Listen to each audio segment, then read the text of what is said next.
I want to speak to you about something that you may have been avoiding thinking about. I want to speak to you about the hard times in your life, the difficult seasons, the challenging circumstances, the situations that have stretched you beyond what you thought was possible, that have asked more of you than you thought you could give, that have demanded a level of faithfulness and trust that you didn't know you possessed. You are in one of those seasons right now, or you've been in one recently, or you're about to enter one. And I want you to know that what you're experiencing is not an accident. What you're experiencing is not a punishment. What you're experiencing is not a sign that God has abandoned you. What you're experiencing is actually the hand of God at work in your life, shaping you, molding you, building something in you that could only be built through difficulty. Maybe you're facing financial pressure right now. Maybe the bills are piling up and you don't know how you're going to pay them. Maybe you've lost income or faced unexpected expenses and the pressure is real and immediate. Maybe you're worried about how you provide for your family. Maybe you're facing health challenges. Maybe you're dealing with a diagnosis that's changed your life, a diagnosis that you never expected to hear, that shifted everything you thought was stable. Maybe you are in pain, or someone you love is in pain, and you're struggling with how to handle it, struggling with what it means, struggling to believe that God is good when circumstances feel so unfair. Maybe you are in a difficult relationship. Maybe someone you love has hurt you deeply, betrayed your trust, rejected your love. Maybe you're facing conflict or rejection or loss of trust. Maybe you've experienced a loss that's left you devastated. Maybe someone you love has passed away. Maybe a dream has died. Maybe an opportunity you were counting on has disappeared. Maybe you've been waiting for a promise that God gave you, and the waiting has gone on longer than you expected, and doubt is creeping in. Maybe you're facing something at work that's stretching you, demanding skills and courage that you didn't know you had. Maybe you've been given a responsibility that feels overwhelming. Maybe you're waiting for something, waiting for a promise to be fulfilled, waiting for a breakthrough, waiting for direction, and the waiting itself has become hard. The waiting tests your patience. The waiting tests your faith. The waiting tests your ability to trust when you can't see the outcome. And maybe you're dealing with inner struggles, doubts, fears, emotional pain that you've never told anyone about. Pain that you carry alone, that weighs on you, that affects how you see yourself and your future. Pain that makes you question whether you have what it takes to continue on this path. Whatever your hard time is, I want you to know that it's not meaningless. It's not random. It's not just bad luck or unfortunate circumstances. It's not the result of some cosmic mistake or divine forgetfulness. It's the hand of God. It's the intentional, purposeful hand of a God who loves you, who sees you, who hasn't forgotten about you, and who is using this difficulty to shape you into who he created you to be. This is not the narrative that our culture tells us. Our culture tells us that hard times are to be avoided at all costs. Our culture tells us that a good life should be a life without difficulty, a life of comfort and ease and constant pleasure. But that's not what the Bible teaches us. That's not what the examples of scripture show us. And that's not what the reality of human development shows us. Many of us have been taught that the Christian life should be easy. We've been told that if we just believe hard enough, if we just have enough faith, if we just pray the right prayers, then God will remove all our difficulties and we'll live a life of constant comfort and ease. But that's not what the Bible teaches. That's not what the examples of scripture show us. The Bible teaches us that hard times are actually an essential part of God's plan for our lives. Hard times are not interruptions to God's plan. Hard times are part of God's plan. Hard times are the tools that God uses to shape us, to strengthen us, to develop in us the character and the faith and the resilience that we will need for our destiny. Think about it this way. If you wanted to build something strong, something that could endure, something that could handle pressure and stress and weight, you would not use soft, weak materials. You would use materials that have been tested, that have been refined, that have been strengthened through heat and pressure. In the same way, God is using the heat of difficult circumstances to refine you, to strengthen you, to develop in you qualities that could only be developed through difficulty. This is not punishment. This is the loving hand of a father who knows what you are capable of and who is committed to developing that capacity in you. So I want to invite you into a different perspective on your hard times. I want to invite you to see them not as obstacles to your destiny, but as the pathway to your destiny. I want to invite you to see them not as punishment, but as preparation. I want to invite you to see them not as God being absent, but as God being deeply involved in shaping you into who He created you to be. And as you learn to see your hard times this way, as you learn to understand the purpose behind the difficulty, you're going to be able to navigate them differently. You're going to be able to move through them with faith rather than fear. You're going to be able to persist rather than quit. You're going to be able to become stronger rather than becoming bitter. Let me speak to you about the principle of growth through difficulty. This is a principle that operates throughout nature, throughout human development, and throughout spiritual growth. This is not something I'm making up. This is observable. This is testable. This is evident in the world around you if you look for it. In nature, when a tree is young, it's constantly being bent by the wind. That wind, that difficulty, that stress causes the tree to develop stronger roots. The root system of a tree that has been tested by wind is far more developed, far more extensive, far stronger than the root system of a tree that's been protected from the wind. The tree that grows in a protected garden, never touched by the wind, never stressed by storms, never challenged by harsh weather, will have weaker roots than the tree that has been tested by the wind, that has been bent by the wind, that has been pushed by the wind. And here's what's important: the tree doesn't know that the wind is helping it. The tree doesn't understand that the stress is developing stronger roots. The tree is simply being buffeted by the wind. The tree is simply enduring the difficulty, but the result is that the tree develops deeper roots. The tree develops a stronger root system. The tree develops the capacity to withstand much greater challenges in the future. And when storms come, when real challenges come, when hurricanes and tempests arise, the tree that was protected will be more likely to fall. The tree that was shielded from difficulty will not have the root system to withstand the real challenges of life. But the tree that was strengthened by difficulty, the tree that endured the wind, the tree that was tested through the years, that tree will stand firm. That tree will have the roots to hold it steady even in the fiercest storms. The tree that endured hardship is the tree that has the deepest roots, the strongest trunk, and the greatest capacity to withstand future challenges. And this principle doesn't just apply to trees. This principle applies to people. This principle applies to your life. The difficulty you're facing right now is developing deeper roots in you. The testing you're going through is developing strength that you're going to need. The challenges you're facing are building capacity that will serve you for the rest of your life. In the same way, your roots are being deepened right now. Through the difficulties you're facing, your faith is being strengthened. Your character is being developed. Your resilience is being built. You're developing in yourself the kind of inner strength that cannot be shaken by circumstances. This is not happening automatically. You have a role to play in this process. You have to choose to trust God even when trust is difficult. You have to choose to keep moving forward even when moving forward is hard. You have to choose to remain faithful even when faithfulness feels impossible.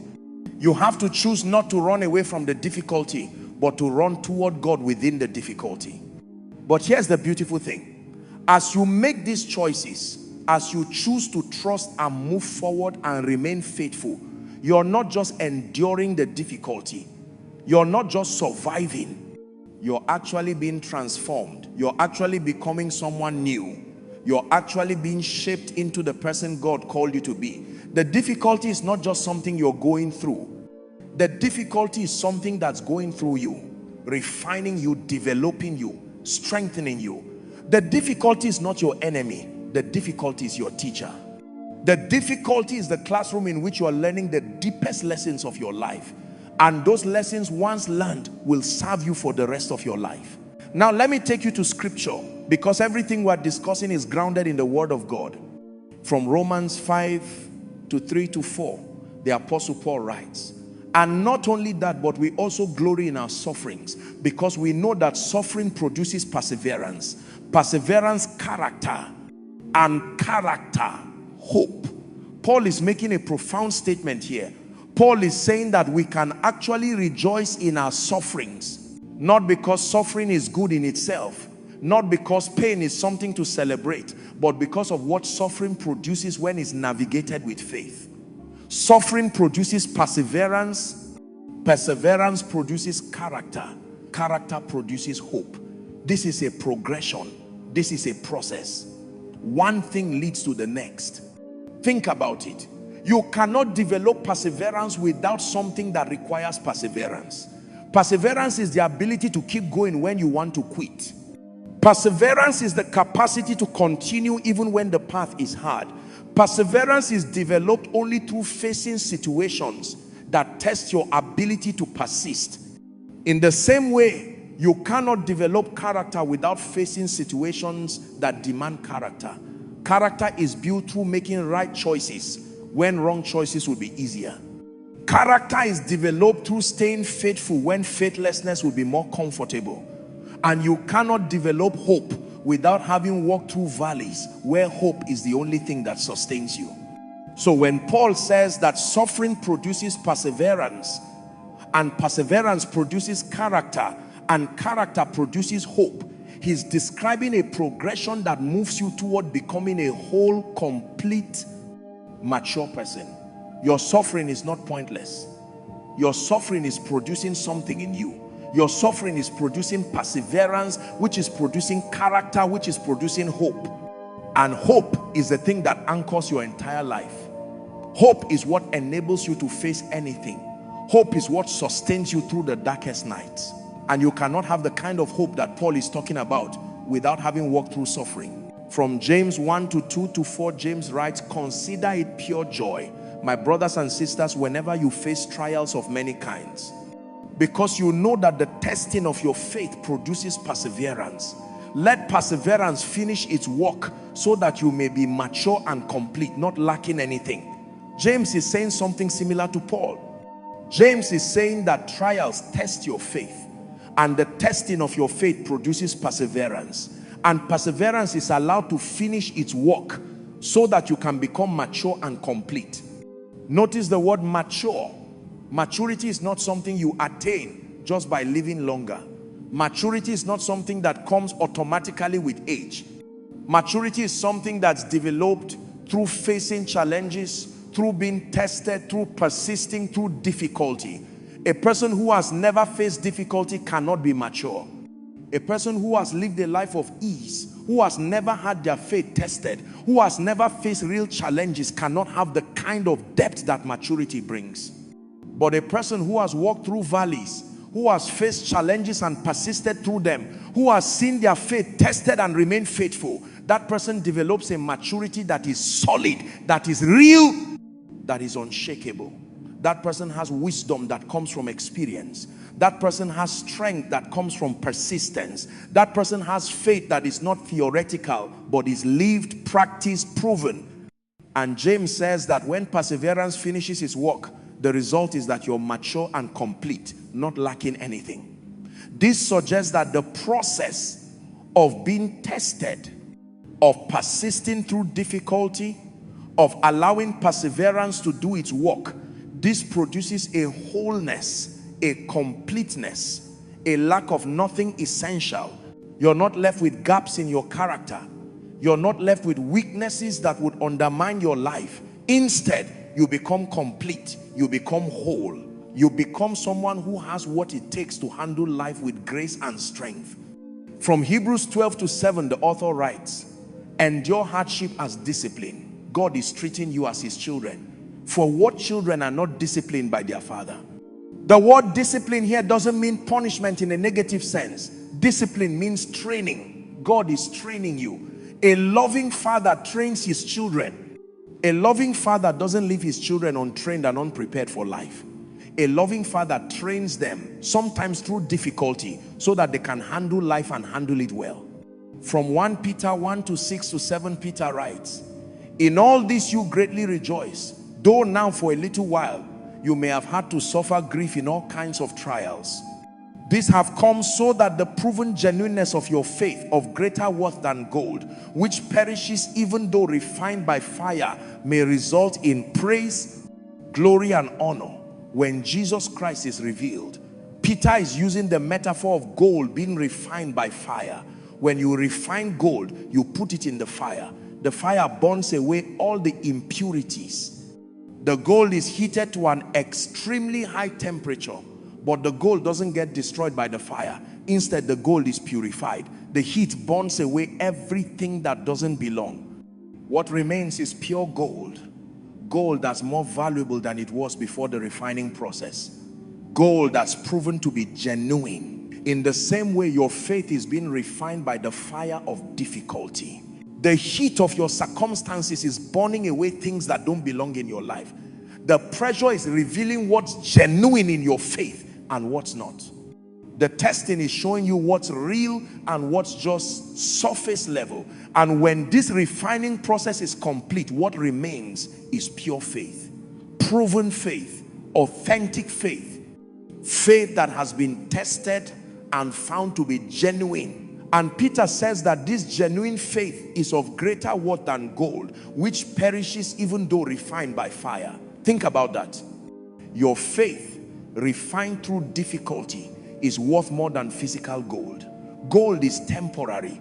Gold can be lost. Gold can be stolen. But your refined faith is eternal. Your proven faith will last forever.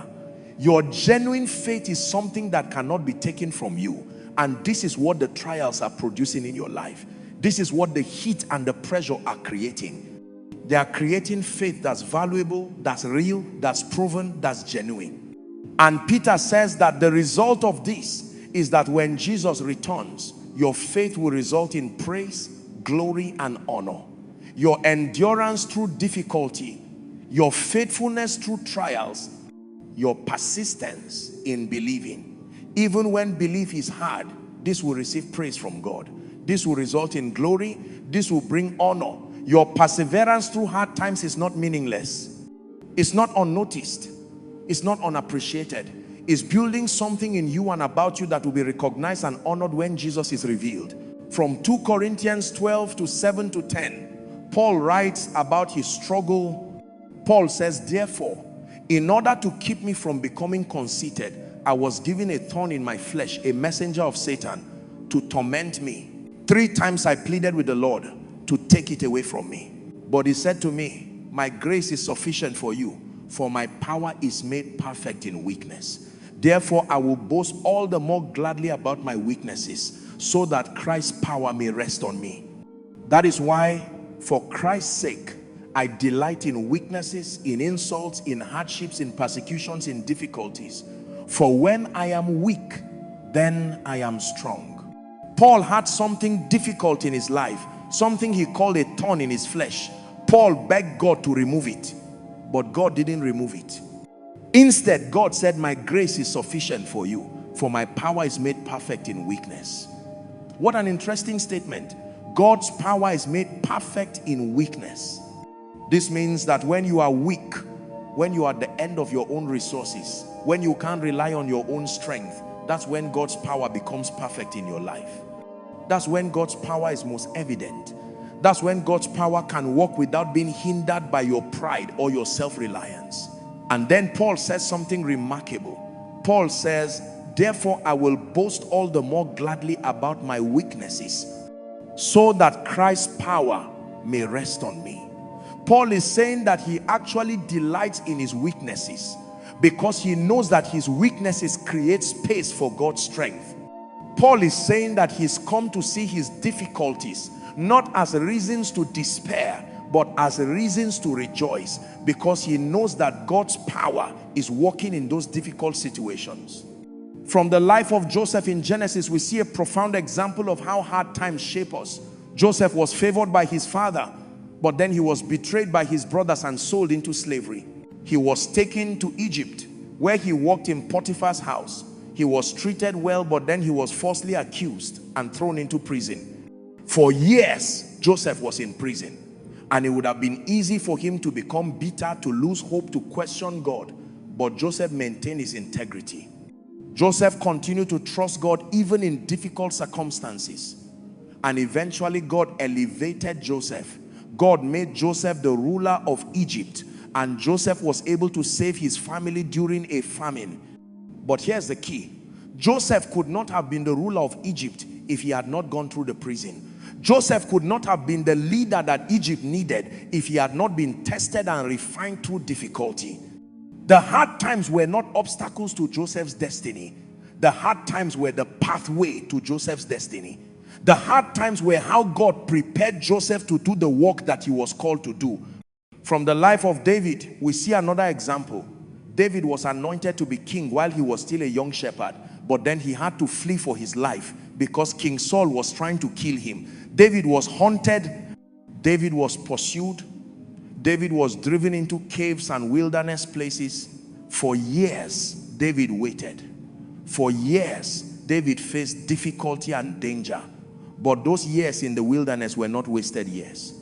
Those were the years when God was building David's faith, developing David's courage, deepening David's relationship with God. By the time David became king, he was not just a young man who had been anointed. He was a man who had been tested, who had proven his faith, who was ready to lead. I want to speak to you about something very important.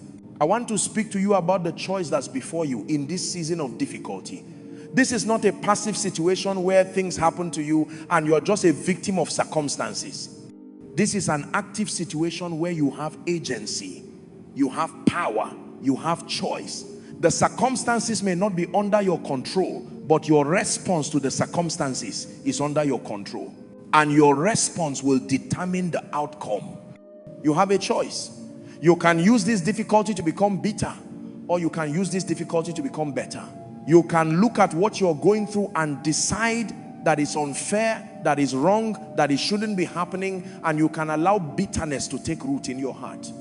Or you can look at what you're going through and decide that God is shaping you, that God is developing you, that God is building something in you, and you can allow growth to take place. Both are possible. Both are options available to you, but they lead to completely different outcomes. You can allow this difficulty to harden your heart toward God, or you can allow this difficulty to deepen your trust in God. You can interpret the difficulty as evidence that God has abandoned you, that God doesn't care, that God isn't trustworthy. Or you can interpret the difficulty as evidence that God is working, that God cares enough to challenge you, that God is trustworthy even when circumstances suggest otherwise. Again, both are possible. But one leads toward faith and one leads toward doubt. One leads toward connection with God and one leads toward separation from God. You can quit or you can persist. You can say, I've had enough. I can't do this anymore. I'm giving up. And you can stop believing, stop trying, stop moving forward. Or you can say, this is hard, but I'm going to keep going. I'm going to persist. I'm going to do hard things. I'm going to keep moving forward. The quitting is always available. The option to give up is always there, but so is the option to persist. And persistence is the choice that leads to breakthrough. You can lose faith or you can strengthen your faith. You can allow your circumstances to shake your faith, to undermine your belief, to cause you to question God. Your faith can be weakened by difficulty, or your faith can be strengthened by difficulty. Your faith can be tested and proven. Your faith can be refined like gold in fire and come out pure and strong. But this happens only if you choose to strengthen your faith even in the midst of the testing. You can give up on God's plan for your life, or you can press deeper into God's plan. You can decide that God's plan isn't working, that you're pursuing the wrong thing, that you need to change direction. Or you can decide that you're exactly on the right path, that God knows what he's doing, that the difficulty is part of the journey, and you can press deeper. You can commit more deeply to God's plan, even though it's costly, even though it's hard, even though it's not what you would have chosen. I'm not saying this to judge you. I'm saying this because I want you to understand that you have more power in this situation than you might think you have. You have the power to choose your response. You have the power to choose your attitude. You have the power to choose whether this difficulty will destroy you or develop you. And this power is one of the greatest powers you possess. This power to choose is what separates those who come out of difficulty stronger from those who come out of difficulty weaker. This is what separates those who are developed by difficulty from those who are destroyed by difficulty. Let me speak to you about what it means to do hard things. Doing hard things doesn't mean you have to do them perfectly. You don't have to have it all figured out. You don't have to know the outcome before you start. You don't have to do them flawlessly or without stumbling. Doing hard things doesn't mean you have to do them without fear. Fear can be present. In fact, courage is not the absence of fear. Courage is doing the right thing despite fear. Courage is moving forward even though you are afraid, even though your knees are shaking, even though your heart is pounding. Doing hard things doesn't mean you have to do them without doubt or pain or struggle. Doubt can be present. Questions can be present. You can have doubt about yourself and still do hard things. You can be in pain and still do hard things. You can struggle and still do hard things. Doing hard things simply means you do them. It means you show up even when you don't feel like showing up. It means you keep going even when you want to quit. It means you believe even when belief is difficult. It means you trust even when trust requires letting go of control. And here's what's important. The discipline of doing hard things is something that builds with practice. The first hard thing you do might feel monumental. It might feel like you're using all your strength, all your courage, all your faith. But when you make it through, when you come out the other side, something shifts in you. You build confidence. You prove to yourself that you can do hard things. The next hard thing is slightly easier because you know from experience that you can do hard things. As you continue to face difficulties and continue to persist through them, this becomes who you are. You become someone who does hard things. You become someone who doesn't quit.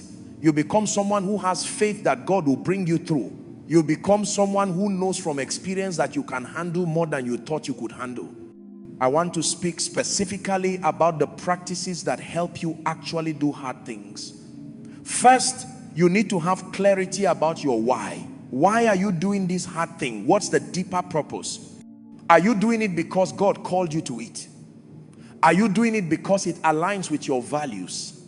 Are you doing it because someone you love depends on you? Are you doing it because it's the right thing to do? Whatever your why is, keep that in front of you. When you feel like quitting, remind yourself of your why. When the difficulty feels unbearable, go back to the reason you started. Your why is what keeps you going when your energy is depleted. Second, you need to break the hard thing into smaller, manageable pieces. Don't try to do the entire hard thing at once. Don't look at the mountain and try to climb it in one day. Instead, look at the next step. What's the one thing you need to do today? What's the next right action? Focus on that. Complete that. Then move to the next thing. When you break the hard thing into smaller pieces, it becomes more manageable. It feels less overwhelming. You can actually see progress. Third, you need to find people who will support you. Don't try to do hard things alone. Find people who believe in you, who will encourage you, who will remind you of your strength when you're feeling weak, who will stand with you in the difficulty. Community is essential. When you're weak, lean on the strength of others. When you're discouraged, let others encourage you. When you're alone with your struggle, bring it into community. This is not weakness. This is wisdom. Fourth, you need to practice self-compassion. Be kind to yourself during this process. You're doing something hard. That's an accomplishment in itself. You don't need to condemn yourself when you struggle. You don't need to judge yourself harshly when you falter. The struggle itself is part of the growth. Celebrate the small victories. Celebrate the fact that you showed up. Celebrate the fact that you didn't quit. Celebrate the incremental progress even when the overall situation hasn't changed yet. Fifth, you need to maintain perspective. Remember that this hard thing is not your entire life. This season is not your whole story. This difficulty is one chapter in a much longer narrative. Hold on to the promise that there is more ahead. There is a future beyond this difficulty. There is a purpose that extends beyond what you can see right now. And this becomes your identity. This becomes the story you tell about yourself. This becomes the lens through which you view your life. Instead of seeing yourself as someone who's been broken by difficulty, you see yourself as someone who's been shaped by difficulty. Instead of being defined by the hard time, you're defined by how you navigated the hard time. Instead of being a victim of your circumstances, you're an overcomer. You're someone who faced difficulty and persisted. You're someone who was tested and remained faithful. You're someone who could have quit but didn't. Now, I want to speak to you about something specific. I want to speak to those of you who are in a season right now where you're questioning whether you can continue. You're looking at the path ahead and it feels too long. You're looking at the difficulty and it feels too heavy. You're questioning whether you have the strength to persist. You're questioning whether your faith is strong enough to sustain you through this. You're wondering if you have what it takes to keep going. You're asking yourself if maybe you should just quit. If maybe giving up is the more reasonable response to an unreasonable situation. And you're also questioning whether God is really with you. If God was with you, wouldn't he have removed this difficulty by now? Wouldn't he have solved this problem? Wouldn't he have found a way to make this easier? The fact that you're still struggling, the fact that you're still suffering, the fact that this difficulty is still ongoing, doesn't that suggest that God has abandoned you? Doesn't that suggest that God isn't hearing your prayers? Doesn't that suggest that God doesn't care? I want to tell you something that might surprise you. The very fact that you're still here, the very fact that you haven't quit yet, the very fact that you're still seeking God and still asking questions, this is evidence that God is with you. This is evidence that God has not abandoned you. If God had truly abandoned you, you wouldn't have the strength to ask these questions. You would have been crushed. You would have given up long ago. But you're still here. You're still fighting. You're still believing. Even if that belief is mixed with doubt. The fact that you're still here is proof that God is sustaining you, even when you can't feel it. When you're in the middle of difficulty, you cannot see the bigger picture. You cannot see how God is working. You cannot see the purpose behind the pain. You can only see the present moment, and the present moment is hard. The pain is real. The struggle is real. The uncertainty is real. And in that present moment, it's difficult to believe that God is working, that God has a plan, that there's a reason for what you're going through. But I want to invite you to trust that there is a bigger picture that you're not seeing right now. There is a purpose behind the difficulty that will become clear in time. There is a plan that God is working out in your life that includes this season of hardship as an essential part. When you're in the middle of difficulty, you cannot see the bigger picture. You cannot see how God is working. You cannot see the purpose behind the pain. You can only see the present moment, and the present moment is hard. But I want to invite you to trust that there is a bigger picture that you're not seeing right now. There is a purpose behind the difficulty that will become clear in time. There is a plan that God is working out in your life that includes this season of hardship as an essential part. Think about it this way. If a doctor was operating on you to remove cancer and you were under anesthesia and somehow you woke up during the surgery and became aware of what was happening, what would you see? You would see pain, you would see cutting, you would see blood, you would be in confusion and panic. You would not understand that the doctor was helping you. You would not comprehend that the doctor was saving your life. From your limited waking perspective, you would think the doctor was hurting you. You would think something terrible was happening. You would want to stop the surgery. You would beg for the pain to stop. But the doctor knows something that you don't know. The doctor knows the bigger picture. The doctor knows that the pain of the surgery is necessary in order to save your life. The doctor knows that without this surgery, without this cutting and this pain, you would die from the cancer.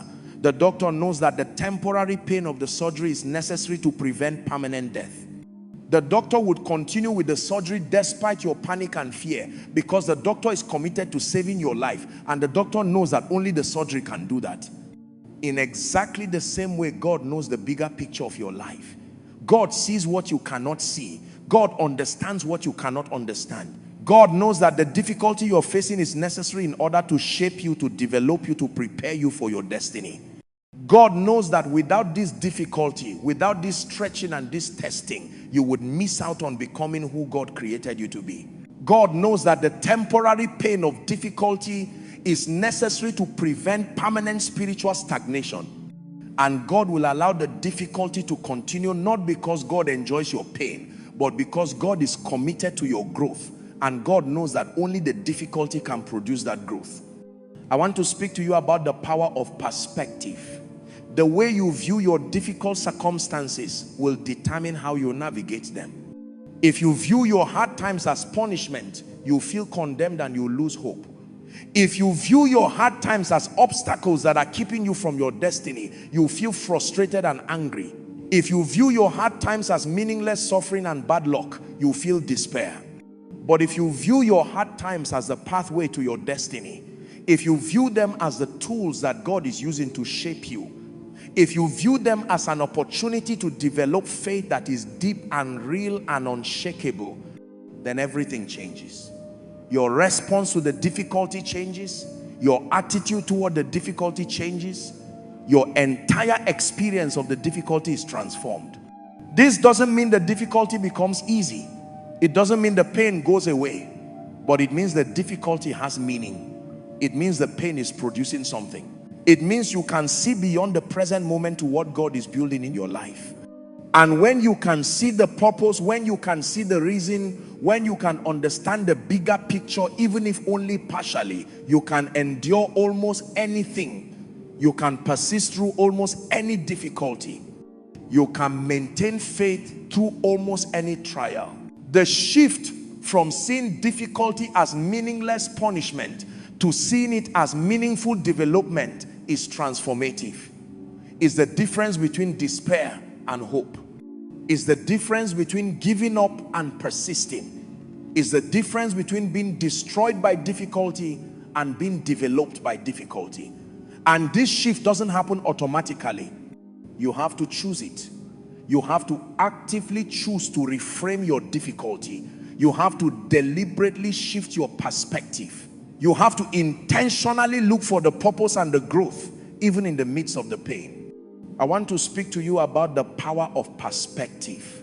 The way you view your difficult circumstances will determine how you navigate them. If you view your hard times as punishment, you feel condemned and you lose hope. If you view your hard times as obstacles that are keeping you from your destiny, you feel frustrated and angry. But if you view your hard times as the pathway to your destiny, if you view them as the tools that God is using to shape you, if you view them as an opportunity to develop faith and character and resilience, then everything changes. Your response to the difficulty changes. Your attitude toward the difficulty changes. Your entire experience of the difficulty is transformed. This doesn't mean the difficulty becomes easy. It doesn't mean the pain goes away, but it means the difficulty has meaning. It means the pain is producing something. It means you can see beyond the present moment to what God is building in your life. And when you can see the purpose, when you can see the reason, you can endure almost anything. Let me speak to you about the role of faith in navigating hard times. Faith is not about believing that God will remove the difficulty. Faith is about believing that God is with you in the difficulty. Faith is about believing that God is good even when circumstances suggest otherwise. Faith is about trusting that God's plan is better than your plan even when you don't understand what God is doing. When you're facing a difficult situation and you choose to trust God anyway, that's faith. When you're scared and you choose to believe that God is with you, that's faith. When you're in pain and you choose to continue seeking God, that's faith. This kind of faith is not passive. This kind of faith is active. This kind of faith requires you to make choices, to take steps, to persist even when persisting is hard. And here's what's important. Every time you choose faith in a difficult situation, you're building your faith. You're developing spiritual muscle. You're proving to yourself that God is trustworthy. You're creating a track record in your own life of God's faithfulness.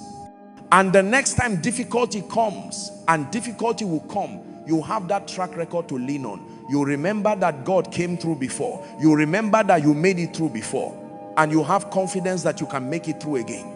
I want to invite you into some declarations. These are statements that you can speak over yourself. Declarations that will help you navigate this season of difficulty with faith and hope. Hard times are shaping me, not breaking me. I am becoming stronger through this difficulty. I choose to trust God's plan even when I cannot see it. I trust that God knows what He's doing with my life. I am developing character through this challenge. Every difficulty is developing in me something valuable and lasting.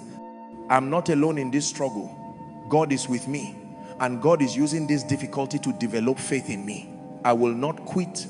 I will persist. I will keep moving forward even when moving forward is hard. My present circumstances do not define my destiny. My destiny is determined by God, and God's plan for me is good. I choose to see this difficulty as preparation, not as punishment. I choose to see it as the pathway to my destiny. The pain I'm experiencing right now is temporary, but the person I'm becoming through this difficulty will last forever.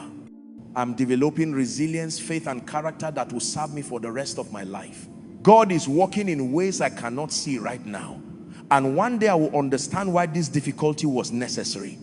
I am stronger than I think I am. I have the capacity to do hard things. I have the faith to trust God through hard times. My faith is being refined like gold in fire, and what remains will be pure and valuable and beautiful. Now, I want to invite you into a time of prayer. This is a prayer where we are committing our difficult season to God. This is a prayer where we're asking God to strengthen us, to help us maintain perspective, to help us trust, even when trust is difficult. Father, I come to you and I acknowledge that I am in a season of difficulty. I acknowledge that I am facing challenges that stretch me, that test me, that demand more of me than I thought I could give. I acknowledge that there are times when I want to quit, when I want to give up, when I question whether I can continue. But I also acknowledge that you are with me. I acknowledge that even in this difficult season, even in this valley, you are present. I acknowledge that you have not abandoned me, even though at times it feels like you have. I ask you to help me see this difficulty from your perspective. Help me to see this season, not as punishment, but as preparation. Help me to understand that you are using this difficulty to shape me, to develop in me the character and the faith and the resilience that I will need for my destiny. Help me to have the strength to persist even when persisting is hard. Help me to have the faith to trust even when trust is difficult. Help me to have the courage to keep moving forward even when moving forward feels impossible. Develop in me the kind of faith that cannot be shaken. Develop in me the kind of character that comes through perseverance. Develop in me the kind of resilience that will serve me for the rest of my life. And help me to remember in those moments when I'm tempted to quit that you are working. Help me to remember that this difficulty is not meaningless. Help me to remember that this pain is producing something valuable in me. Give me wisdom to know when to persist and when to rest. Give me discernment to know when I'm being tested and when I need to adjust my approach. Give me peace in the midst of this difficulty, knowing that you are working everything together for good. Thank you for using this difficulty to shape me. Thank you for not taking the easy road with me, but for being willing to challenge me, to stretch me, to develop in me the fullness of who you created me to be. Thank you for believing in me even when I don't believe in myself. Thank you for knowing what I'm capable of even when I doubt my own capacity. Thank you for never giving up on me even when I'm tempted to give up on myself. Thank you for seeing who I can become even when I can only see who I am right now. Help me to come out of this season not just intact but transformed. Help me to come out stronger, wiser, deeper in faith. Help me to become someone whose faith is proven, whose character is developed, whose commitment to you is solidified. Help me to become a living testimony to your faithfulness and your power. And help me to extend grace to myself during this process. Help me to be patient with myself as I learn to do hard things. Help me to not condemn myself when I struggle. Help me to understand that the struggle itself is part of the growth. Help me to celebrate the small victories and the incremental progress, even when the overall situation hasn't changed. Thank you for this season, not because it's easy, but because I know it's productive. Thank you for the refining fire, even though the fire is hot. Thank you for the pressure, even though the pressure is intense. Thank you for not leaving me where I am, but for walking with me toward who I'm becoming. Amen. As you move forward from this moment, I want to leave you with this truth. The difficulty you're facing right now is not final. The hard times you are navigating are not your entire story. They are a chapter in your story, but they are not the whole story. And the way this chapter ends depends largely on the choices you make and the faith you exercise during this season. You are more capable than you think you are. You have more strength than you realize. You have the capacity to do hard things. You have the faith to trust God through hard times. You have the resilience to persist when persisting is difficult. And as you exercise these capacities, as you develop these qualities, you're going to become someone remarkable. You're going to become someone whose faith is unshakable. You're going to become someone who can be trusted in difficult circumstances. You're going to become someone whose very presence gives hope to others. This is not about being strong in your own power. This is about being strengthened through your faith in God. This is about allowing God to work in your life, to refine you, to develop you, to shape you into the person He created you to be. And the tool God is using right now is difficulty. The tool God is using right now is hardship. The tool God is using right now is the very challenges that are stretching you and testing you. So I encourage you, embrace this season. Don't resist it. Don't try to escape it, but embrace it as the pathway to your destiny. Embrace it as the tool God is using to shape you. Embrace it as the opportunity to develop faith that is deep and real and unshakable. And remember that you are not alone. God is with you. God is working on your behalf. God is using this difficulty to shape you into who He created you to be. God is refining you. God is developing you. God is strengthening you. And one day, when you look back on this season, when you're standing on the other side of this difficulty, you're going to see how it was necessary. You're going to see how it developed in you qualities that you needed. You're going to see how it prepared you for greater things. You're going to see how it positioned you for blessings and opportunities that you wouldn't have had otherwise. And you're going to be grateful. Grateful that you didn't quit. Grateful that you persisted. Grateful that you trusted God. You're going to be grateful for the very difficulty that once seemed unbearable. Do hard things. Keep moving forward, even when moving forward is difficult. Maintain your faith even when faith is tested. Trust God's plan even when you can't see the plan. Trust God's timing even when you're impatient. Persist even when persistence seems futile. Keep believing even when belief is hard. Keep praying even when prayers feel unanswered. Keep serving even when service feels unappreciated. Keep loving even when love is costly. Do hard things because you know that hard things are the pathway to your destiny. And watch what God does in your life. Watch how God transforms you. Watch how God develops you. Watch how God uses this difficulty to make you into something beautiful, something strong, something remarkable. Watch how God brings good from this struggle. Watch how God redeems this pain. Watch how God turns this trial into a triumph. Watch how God makes all things work together for good in your life. This is God's promise to you. This is God's plan for you. This is what God is committed to doing in your life. Not to harm you, but to shape you. Not to destroy you, but to develop you. Not to punish you, but to refine you into the fullness of who He created you to be.